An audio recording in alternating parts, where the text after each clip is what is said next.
Hello, and welcome to this Decathlon Deconstructed video for the Solar Decathlon Design Challenge. This video will cover an overview of competition divisions. Design Challenge divisions represent different residential and commercial building types. Teams must specify a single division in which they will participate. For all divisions, either retrofit or new construction is allowed.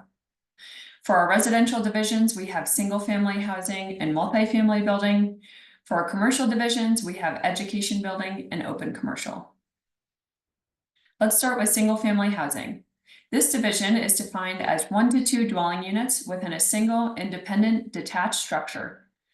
Each division or each dwelling unit is expected to be within 300 to 4,500 square feet. Across all divisions, teams must adhere to energy performance requirements.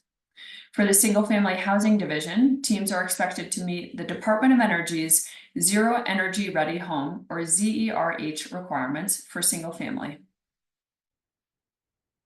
Next up, we have the multifamily building division. This is for buildings that contain 3 or more dwelling units. Each dwelling unit is expected to be within 300 to 2,000 square feet. Up to 50% of the remaining building space can be devoted to a mix of commercial uses, like retail or office. Similarly, teams in this division must adhere to energy performance requirements that are defined as the DOE Zero Energy Ready Home requirements for multifamily. Moving on to our commercial divisions. First up, we have the education building division, which is defined as an educational building serving preschool, K through 12, or higher education students. Facilities in this division may include permanent provisions for things like food service, recreation, offices, classrooms, and other support functions. The building can be devoted to a combination of grade levels between preschool, K through 12, or higher education. Again, teams in this division must adhere to energy performance requirements. For the commercial divisions, teams are required to adhere to a minimum 35% reduction against reference values for site energy use intensity, or EUI. Teams can find those reference values for site EUI in the Energy Star Portfolio Manager U.S. Energy Use Intensity by Property Type document. This can be found in Section 4 of the Design Challenge rules. Finally, we have the open commercial division.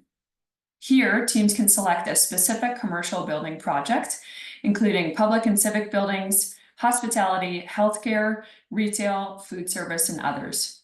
This is the most open division of the Design Challenge. The minimum size of this building is expected to be 2,000 square feet, and the space can be shared between different commercial uses. Similar to the education building division, teams in the open commercial division are required to adhere to a minimum 35% reduction against reference values for site EUI as defined by the Energy Star reference manual. Our advice here is that teams are permitted to change their division selection until the semifinal submission deadline, so you don't have to have this finalized at the start of the competition. The residential divisions also tend to be most popular in the Design Challenge competition, so we encourage you to be strategic with your division selection to improve your chances of being selected as a finalist team in the Design Challenge. Thank you for watching this Decathlon Deconstructed video as part of the Solar Decathlon Design Challenge.